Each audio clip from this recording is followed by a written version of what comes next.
Que reste-t-il des promesses sociales du parti de la France insoumise?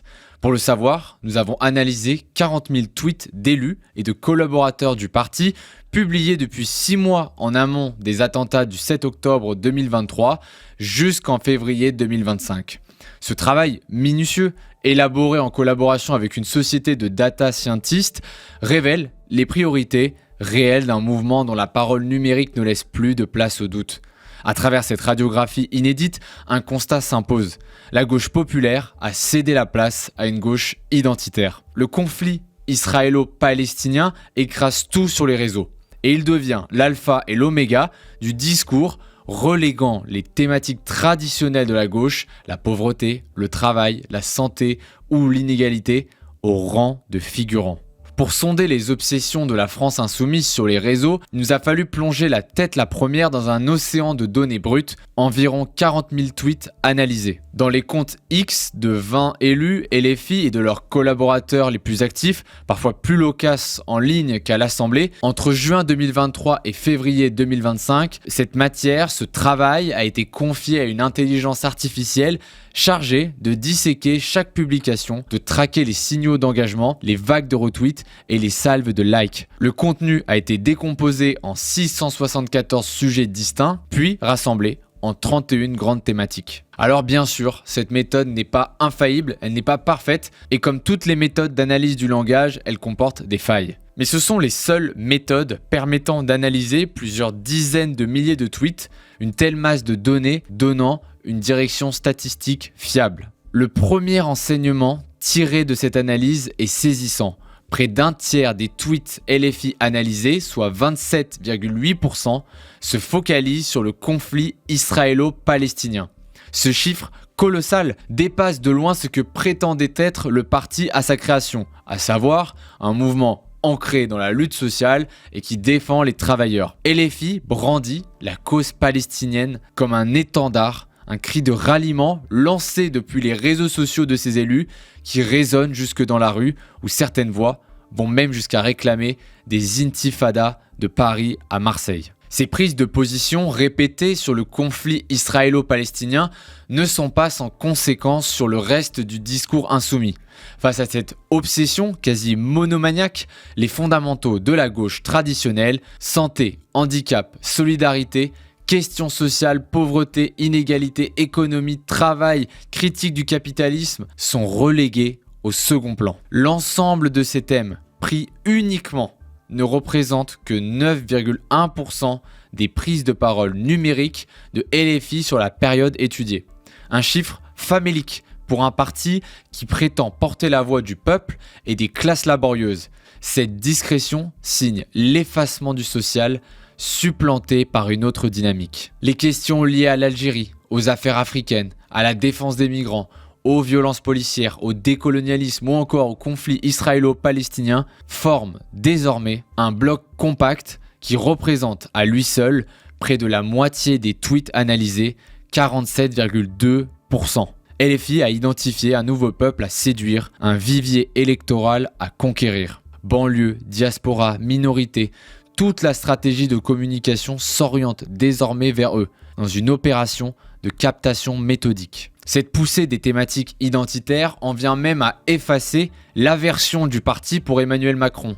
L'analyse des cibles politiques livre à ce titre un éclairage révélateur. Si le président de la République et son gouvernement, pourtant figurent honnis de la rhétorique insoumise, concentrent que 4,4% des attaques, le Rassemblement national, lui, cristallise 10,2% des tweets. LFI est en guerre ouverte avec l'extrême droite et préfère désormais croiser le fer avec Marine Le Pen plutôt qu'avec l'exécutif. C'est un choix. Sur le podium des élus LFI, obnubilés par la Palestine, Rima Hassan décroche l'or sans forcer. Près de 2700 tweets, soit 75% de son activité sur X entre juin 2023 et février 2025, sont voués au conflit israélo-palestinien. Un score qui frôle le monothématisme, tandis que la critique unique de l'économie, du travail, du capitalisme ou les enjeux sociaux et de pauvreté ne recouvre que dans des tweets uniques que moins d'1% de son activité. L'eurodéputé martèle son sujet fétiche et l'importe en France à coups de polémiques sur les réseaux sociaux en snobant par exemple l'Ukraine. Fort de ses 1966 tweets sur la Palestine et Israël pour seulement 35 tweets sur le social, la pauvreté et les inégalités, le député Thomas Porte est l'un des meilleurs acolytes de Rima Hassan sur X. Mais lorsque l'on parle d'user de la thématique palestinienne sur les réseaux, il est impossible de passer à côté d'Ercilia Soudé. Celle qui s'était affichée fièrement auprès de la terroriste du FPLP, Mariam Aboudaka, a bien compris comment s'adapter aux nouvelles règles internes du mouvement. Dès lors, elle propulse la cause palestinienne en tête avec plus de 460 posts. Dans son sillage, tout un système se déploie parmi ses collaborateurs parlementaires, à commencer par Amin Snoussi et ses 31% de tweets sur le conflit israélo-palestinien. Dans le sillage de l'obsession palestinienne sur les réseaux, les questions décoloniales et antiracistes s'imposent également, avec 11,5% de tous les tweets des députés insoumis. Depuis l'arrivée de Daniel Obono, LFI martèle un discours sans concession, dénonçant les héritages coloniaux et les discriminations systémiques. C'est elle qui est la première au sein du mouvement LFI a défendu publiquement les réunions non mixtes interdites aux Blancs. Ces tweets concernent à 21% la Palestine et à 20% le décolonialisme.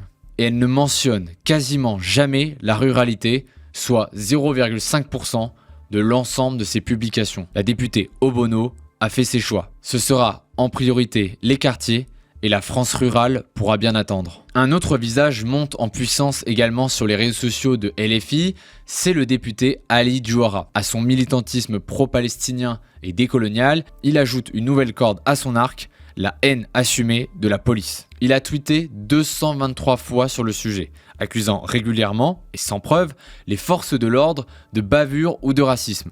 Il n'est pas le seul. Le député Carlos Martins Bilongo, lui aussi très actif sur la thématique policière, a tweeté 203 fois. Carlos Martins Bilongo s'était notamment fait remarquer par son soutien aux émeutiers lors des violences ayant suivi la mort de Naël. Bon, malheureusement pour lui, la tentative de récupération politique a tourné court, car il fut chassé à coups de poing d'un quartier dans la nuit du 27 au 28 juin. Mais alors, quelle thématique fait le plus de bruit sur X ? Sur X, l'engagement des tweets de la France insoumise, like, retweet, citation, réponse, enregistrement, agit comme un baromètre de leurs obsessions et de leur audience. Notre analyse détaillée dévoile leur stratégie. Certaines thématiques dopent la visibilité des insoumis et elles n'ont rien d'un hasard. En tête, le conflit israélo-palestinien qui caracole avec une moyenne de 2916 interactions par tweet. C'est une moyenne, mais c'est un véritable aimant à interaction qui est suivi par l'Algérie avec une moyenne de 2512 interactions par tweet. Puis vient la critique des médias, avec notamment la Galaxie Bolloré en ligne de mire, avec en moyenne 2458 interactions par tweet. Toutes ces thématiques sont devenues le carburant numérique de la France insoumise.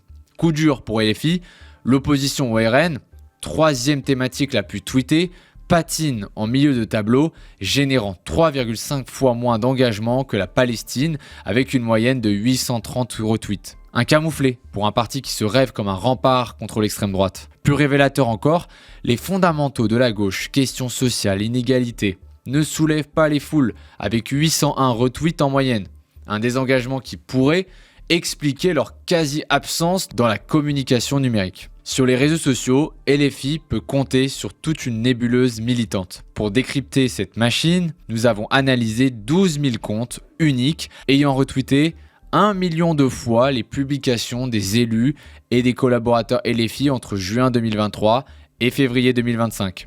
À l'aide toujours du NIA, chaque profil a été passé au crible, nom, bio, 50 derniers tweets, pour en extraire jusqu'à 3 catégories d'appartenance. Nous avons attribué un score à chaque catégorie dominante pour pouvoir les classer. Il y a les militants de gauche traditionnelle, les militants proches des sphères islamiques et islamistes, et les militants dans les mouvances LGBT trans. Le premier graphique détaille la répartition des 11 981 comptes ayant retweeté les publications des élus et des collaborateurs de LFI classés par catégorie. Il en ressort une forte porosité entre deux groupes particuliers, les islamo-gauchistes et les militants décoloniaux. Ces deux catégories partagent une mobilisation frénétique autour de la question israélo-palestinienne. Additionnée, elle représente la part la plus importante des soutiens en ligne de LFI, 42% des comptes actifs dans les retweets. Le second graphique, il permet d'observer l'évolution de cette activité avant et après le 7 octobre. Avant cette date, les islamo-gauchistes étaient très investis dans la cause palestinienne et du soutien à l'Algérie. Ils généraient à eux seuls 30,6% de tous les retweets. Après le 7 octobre, leur volume de retweets reste très élevé en valeur absolue, mais leur part relative diminue légèrement. On observe une dynamique similaire chez les militants décoloniaux dont la part recule de 29,9% à 24,6%.